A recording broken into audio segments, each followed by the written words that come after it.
하나님의 말씀 빌립보서 4장 5절 말씀입니다.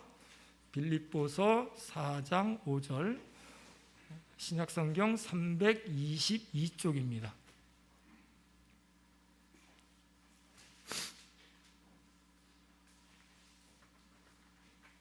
빌립보서 4장 5절 찾으셨으면 같이 보겠습니다. 너희 관용을 모든 사람에게 알게 하라. 주께서 가까우시니라. 아멘. 이제 목사님 나오셔서 관용이라는 주제로 말씀 주실 때 많은 은혜 받으시기 바랍니다.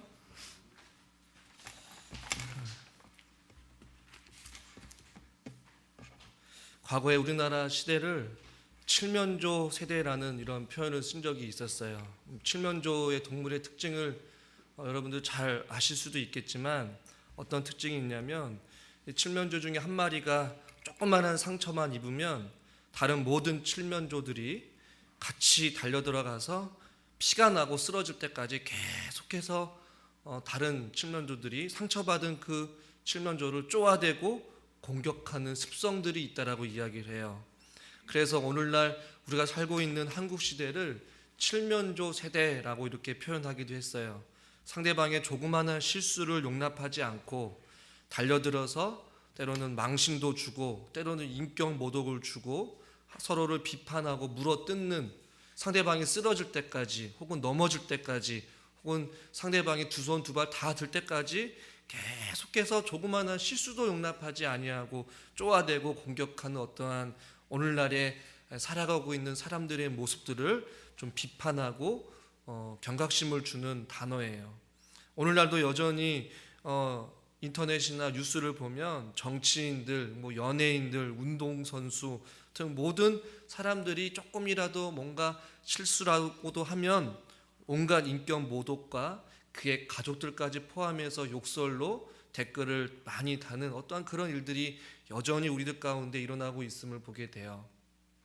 오늘 왜 제가 이 칠면조 세대라는 이야기를 말씀을 드리냐면, 오늘 우리가 읽은 본문에서 바울은 지난 주일날 항상 기뻐하라 라고 말씀하면서 연이어서 5절에 보니까 너희 관용을 모든 사람에게 알게 하라 라고 이렇게 우리에게 말씀해 주고 있어요.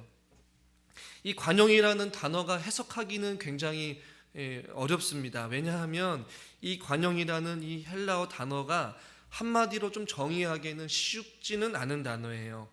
남의 잘못 따위를 혹은 실수를 너그럽게 받아들이거나 용서하는 것을 의미하는 것이 사전적인 의미예요. 그러니까 남의 어떠한 조그마한 실수 혹은 잘못을 너그럽게 받아들이거나 혹은 용서하는 것이 사전적인 의미인데, 이것이 성경에서 다양하게 쓰여졌다는 것이에요. 이 관용이라는 단어가 때로는 순하다 혹은 친절하다 혹은 관대하다, 이해하다, 용납하다, 포용하다, 용서하다, 이렇게 다양하게 쓰여졌어요. 여러분들도 이 관용하라라고 할 때 이 관용이라는 단어가 정확하게 어떠한 의미인지는 모르겠지만 대략적으로 어떠한 느낌인지 어떤 뉘앙스인지 어떻게 살아가야 되는 것인지는 아마 알 거예요. 그래서 루터라는 신학자는 이 관용이라는 단어를 온유함이라고 표현하기도 해요. 또 현대적인 어떠한 번역본을 보면 신사적으로 대해라 혹은 인격적으로 대해라 라고 이야기를 해요. 그리고 칼빈이라는 신학자는 이 관용이라는 단어를 기독교인들에게는 영적인 인내라고 표현하기도 해요. 즉 인내하면서 쉽게 성을 내지 않는 어떠한 믿음의 상태, 영적인 상태를 이야기하는 것이 바로 관용이다 라고 말하는 것이에요. 그래서 정리해보면 어떤 사람의 약함과 허물을 받아들이고 인정하고 때로는 변호해주고 때로는 품어줌으로 인하여서 우리가 세상 사람들에게 그것을 알게 하라라고 지금 바울이 우리에게 권면해주고 있는 것이에요. 근데 이 관용이라고 생각할 때에 우리가 두 가지를 좀 주의해야 돼요. 무엇이냐면 첫 번째는 이 관용이라는 것이 단순한 우리 인간의 본성에 있어서 착하거나 어떤 우리 성향의 어떤 기질을 표현하는 것은 아니에요. 물론 태어날 때부터 어떤 부모의 어떠한 영향을 받아서 혹은 태어날 때부터 우리가 좀 남들에게 관용을 잘 베푸는 사람, 남들을 이해하고 때로는 친절하고 관대하고 포용해주고 이해심이 많고 배려심이 많은 그것들이 몸에 배어있는 사람들이 간혹 있어요. 그것을 인정하지 않는 것은 아니지만 오늘 우리가 바울이 말하고 있는 너희 관용을 모든 사람들에게 알게 하라고 했을 때 그 관용, 타고난 어떠한 인격 혹은 성품을 결코 말하는 것은 아닐 거예요. 이 관용이라는 것은 어떻게 보면 예수님의 성품이기도 해요.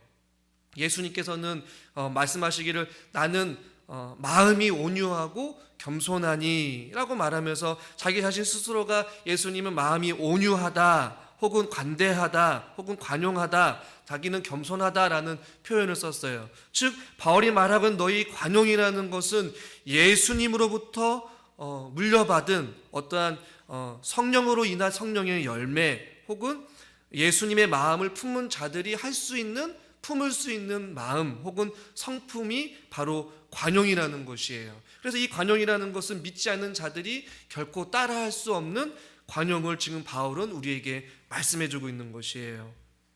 또 다른 것 하나 무엇을 주의해야 되냐면 단순히 어떠한 모든 일에 무조건적으로 원칙 없이 상대방을 용서하라는 의미도 결코 아니에요.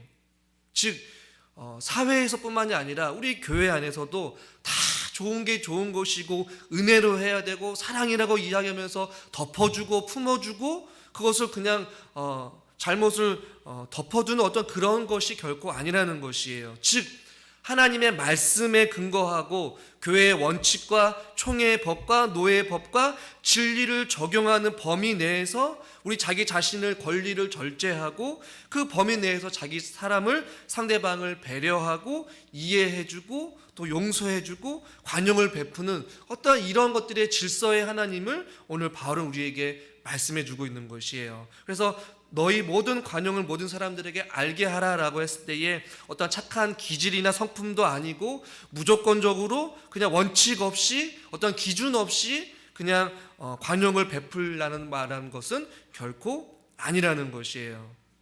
이 구절과 관련해서 유명한 신학자들이나 목회자들 가운데에 어거스틴이나 리차드 백스터나 존 스토트라는 목사님은 이런 말씀을 좀 자주 했는데요. 본질적인 문제에 있어서만큼은 일치를 해야 되고 때로는 비본질적인 문제에서만큼은 자유를 가지고 또 모든 것에 사랑으로 상대방을 대하라 이런 말을 자주 했어요.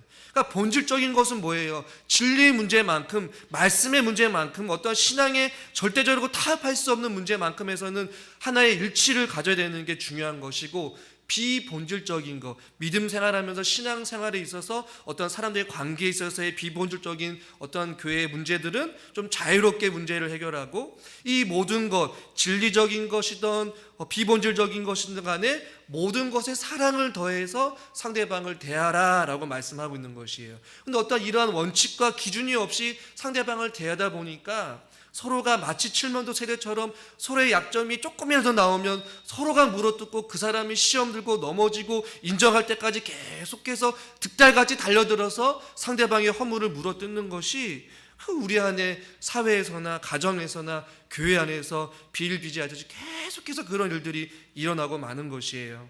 바울은 하나님 믿는 거룩한 백성들이 항상 기뻐하라고 말하면서 그 다음에 순서로 나오는 것이 너희 관용을 모든 사람들에게 알게 하라라고 이렇게 권면을 하고 있는 것이에요. 그래서 저와 여러분들은 관용의 눈으로 사람을 대하고 관용의 눈으로 상대방을 배려하고 존중해주고 받아주되 어떠한 하나님의 진리와 정의의 원칙을 세우고 또 그 사람을 살릴 수 있고 치료할 수 있고 회복할 수 있는 어떠한 그러한 관용의 마음을 저와 여러분들이 가질 수 있기를 저는 주님의 이름으로 간절히 축원합니다.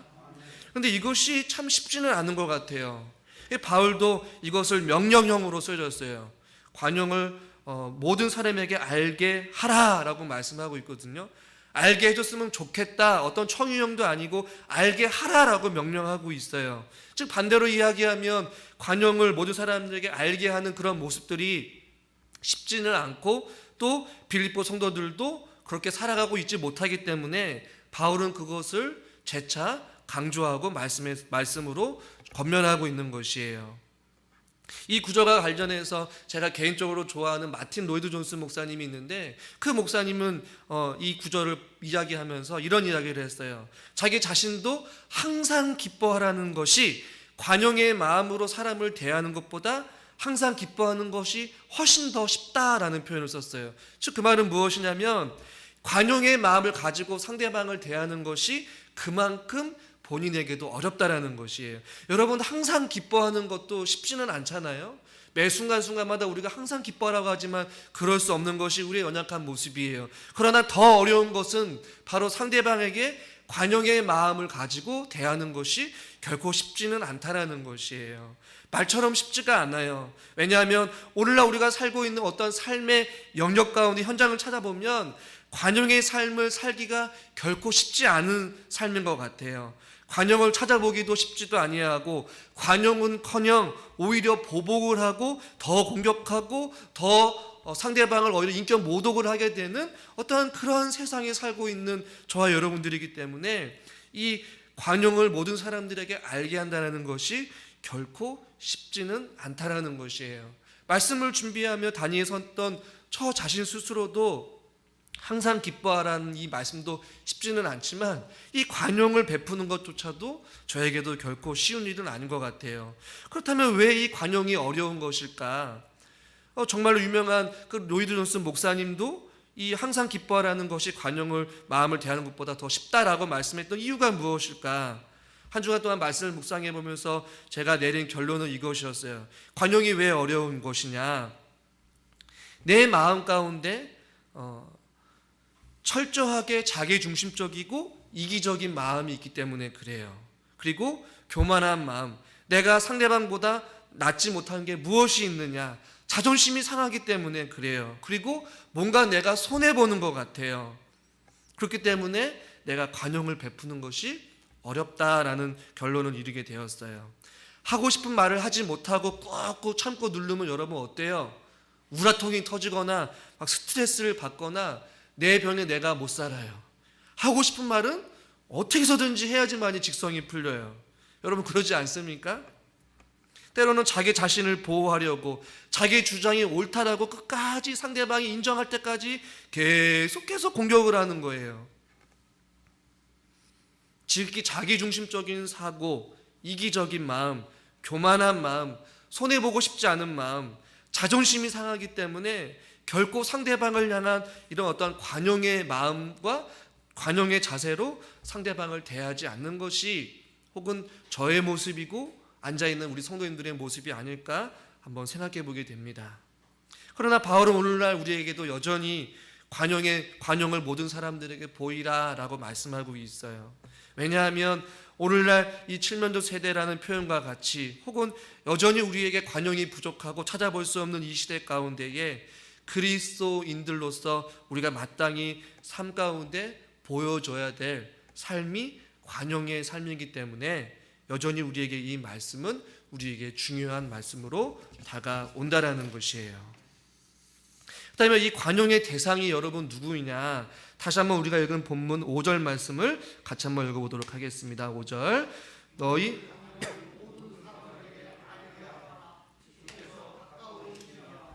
누구에게 알게 하라고 말씀하고 있어요? 하나님 믿는 사람이요? 가까운 이웃이요? 우리 가정이요? 우리 부모요? 우리 자녀요? 결코 아니에요. 모든 사람에게 이것을 알게 하라라고 말씀하고 있어요. 이 모든 사람에게는 우리와 좀 같이 신앙생활하는 우리 교회 성도님들, 우리 가족, 우리 이웃이 될 수도 있겠지만 또 한편으로는 반대로 우리를 핍박하고 우리를 박해하고 우리를 힘들게 하고 우리를 비방하는 어떠한 그러한 마치 박해자나 혹은 원수나 혹은 우리와 어떠한 거리낌이 있는 사람, 불편한 사람들 모두 다를 포함하고 있는 것이에요. 그래서 디도서 3장 2절에 보면 이렇게 말씀하고 있거든요. 우리 같이 한번 자막을 통해서 한번 읽어봅시다.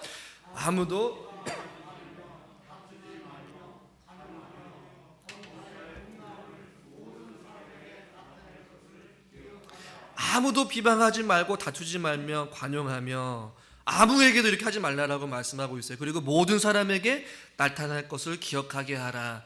여기서도 바울은 동일하게 모든 사람이라고 이야기를 하고 있어요. 물론 나와 조금 어느 정도 관계가 있고 좀 원만한 관계를 유지하는 사람들에게는 얼마든지 너그럽게 배려하고 이해해주고 뭐 그럴 수도 있지라고 하면서 용서해줄 수 있고 관용을 베풀 수 있겠지만, 그동안 살아오면서 나에게 별로 좋지 않은 감정이 있는 사람들이 있잖아요. 때로는 나에게 또 온갖 모욕을 줬던 사람들이 있을 수 있지 않나요? 그런 사람들까지도 바울은 지금 관용을 알게 하라라고 우리에게 말씀해주고 있는 것이에요. 그렇다면 관용을 어떻게 해야 되느냐? 오늘 성경에서는 그것에 대해서 구체적으로 말씀을 바울이 하고 있지 않아요. 아주 간단 명료하게 그냥 관용을 모든 사람에게 알게 하라라고 말씀하고 있는데, 저는 관용을 어떻게 베풀어야 되는지 그 방법에 대해서 저는 오늘 말씀 가운데 세 가지를 좀 말씀을 드리려고 해요.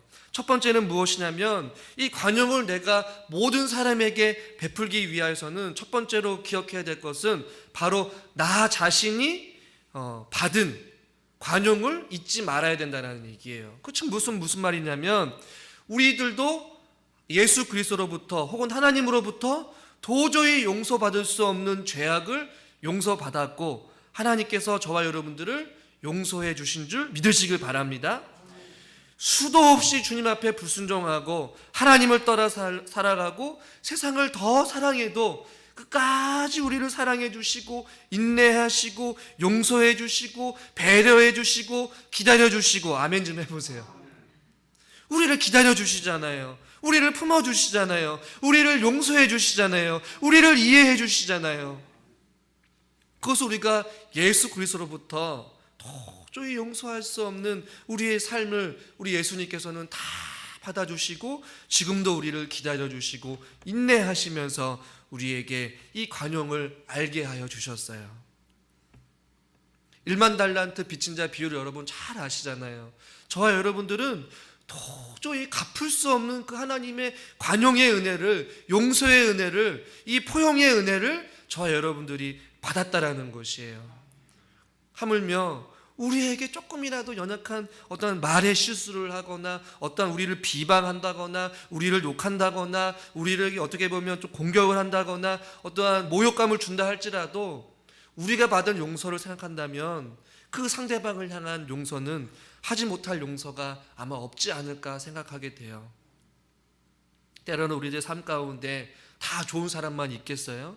불편한 사람이 있을 거예요. 거리끼운 사람이 있을 거예요. 그렇지만 그런 마음이 들 때마다 우리가 기억해야 될 것, 내가 받은 주님의 은혜, 내가 받은 그 주님의 그 관용의 사랑을 저와 여러분들이 기억할 때에 상대방을 향한 관용의 마음이 생기게 될 줄 믿습니다.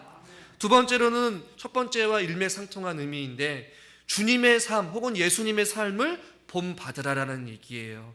예수님께서 십자가의 사랑으로 관용의 사랑을 베풀어 주셨어요. 용서의 사랑이에요. 품어주는 사랑이에요. 아낌없이 베풀어주는 사랑이에요. 무제한적이고 무조건적으로 용서해주고 사랑해 주셨어요. 예수님께서 요한복음 8장에 보면 간음의 현장에서 발각돼서 끌려온 여인이 있었어요. 이 여인을 어떻게 할까 주변 사람들이 많이 몰려왔어요. 율법을 따르면 그 여인은 돌로 쳐 죽여도 무방한 간음의 현장 가운데서 잡힌 여인이었어요. 많은 사람들이 몰려왔지만 예수님께서 땅에 뭐라고 썼는지 모르지만 글씨를 쓰고 나서 누구든지 죄 없는 사람이 먼저 저 여인들에게 가서 나가라 이라고 했을 때에 모든 사람들이 하나둘씩 다 사라지게 되고 그 간음의 현장에 잡힌 여인과 예수님이 있었어요. 그러나 예수님은 그 여인을 향하여서 강력하게 처벌하지 않으셨어요. 정죄하지 않으셨어요. 책망하지 않으셨어요. 비방하지 않으셨어요. 손가락질하지 않으셨어요. 모욕감을 주지 아니하였어요. 뭐라고 말했어요? 뭐라고 말씀하십니까? 나도 너를 정죄하지 아니하노니 가서 다시는 죄를 범치 말라, 이런 말씀을 하셨잖아요. 관용으로 용서해 주시는 예수 그리스도, 천마디의 책망보다 한 번의 관용은 훨씬 강력한 치료제가 된다라는 것을 말씀을 통해서 우리는 배우게 돼요. 이 관용의 결정제인 십자가의 사랑으로 예수님께서는 살아가셨어요. 저와 여러분들도 그 예수님의 그 마음, 그 예수님의 삶을 저와 여러분들이 닮아갈 수 있기를 주님의 이름으로 간절히 축원합니다. 세 번째는 이 관용을 우리가 관용의 삶을 살아가기 위해서는 하나님 앞에 기도해야 된다는 것이에요. 왜냐하면 이 관용은 제가 말씀드렸듯이 어떤 타고난 성품을 가지고 할 수 있는 것이 결코 아니기 때문에 그래요. 야고보서 3장 17절에 보면 관용이 누구로부터 나오는지 잘 말씀하고 있거든요. 3장 17절 말씀 같이 한번 읽어보겠습니다.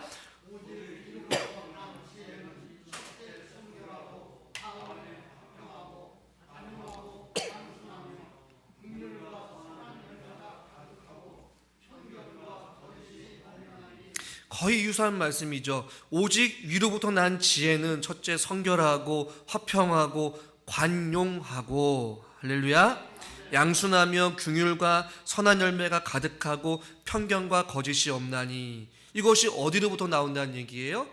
오직 위로부터. 다른 곳으로부터 나오는 것이 아니라 오직 위로부터, 오직 하나님으로부터, 오직 예수 그리스도로 말미암아 이것이 우리에게 나게 될 줄 믿으시길 바랍니다. 아무리 노력해도 안 돼요.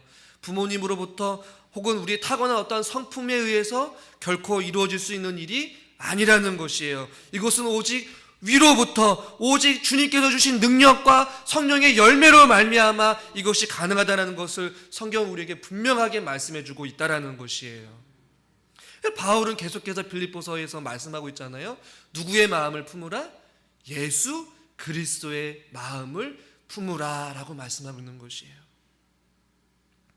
저와 여러분들이 여전히 부족하고 참지 못하고 오히려 원수를 원수로 갚으려는 인간의 어떠한 교만한 마음과 이기적이고 자기중심적인 마음을 가지고 살아가겠지만, 오직 위로부터 난 그 지혜와 능력을 우리가 믿음으로 간구함으로 말미암아 그 성령의 열매가 우리의 삶을 통하여서 흘러나갈 수 있기를 저는 주님의 이름으로 간절히 축원합니다. 그런데 오늘 바울의 본문에서 말씀은 왜 관용을 베풀어야 되는지에 대해서, 또 그 이유에 대해서 설명을 하고 있어요. 우리 5절 말씀을 다시 한번 읽어보도록 하겠습니다. 너희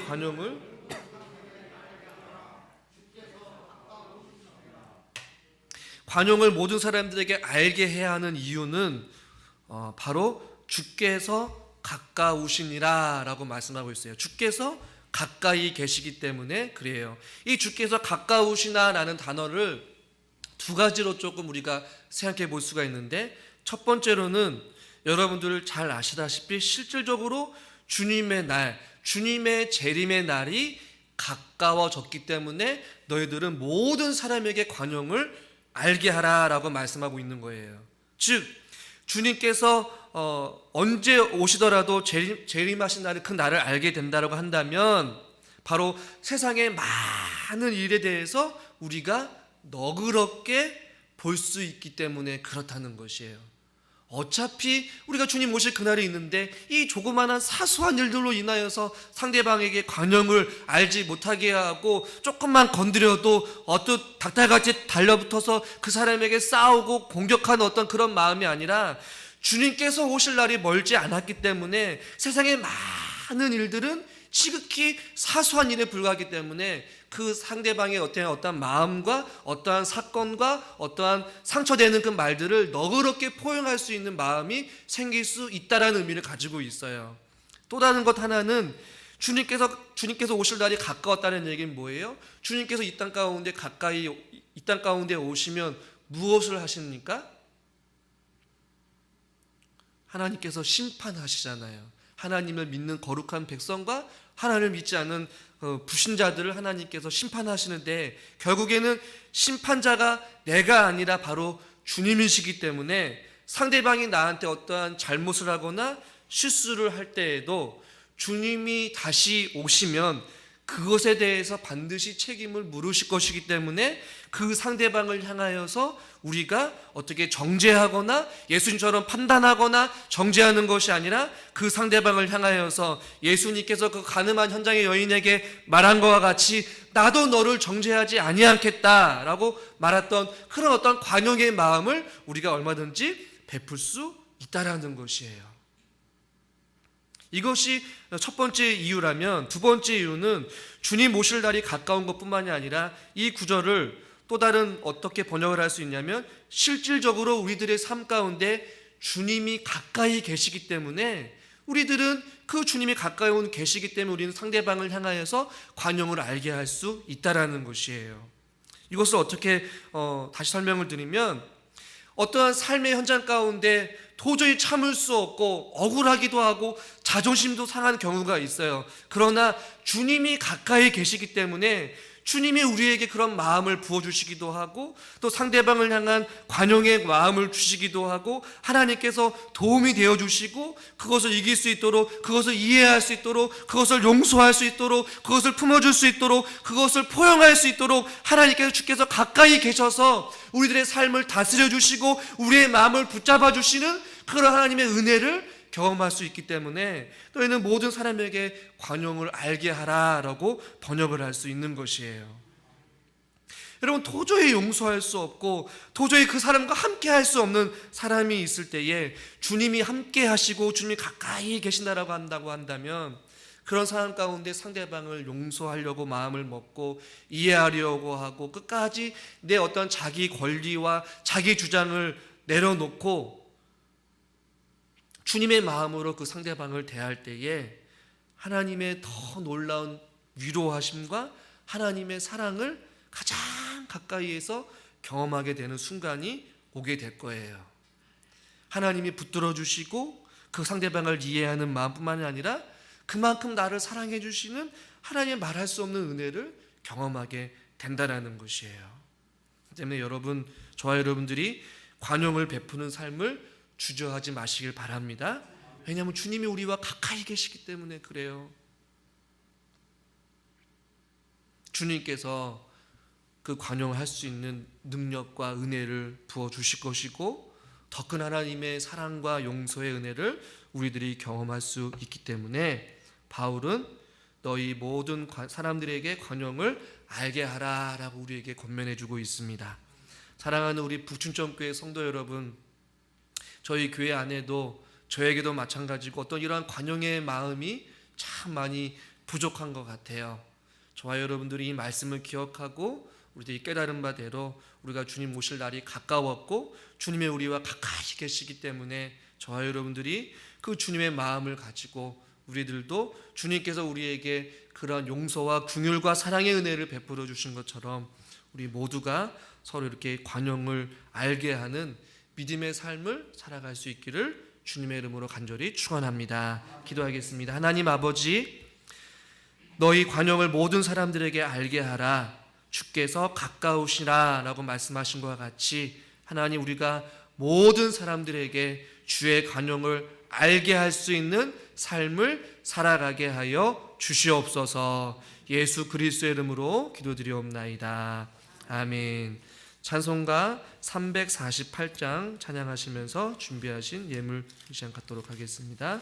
348장입니다.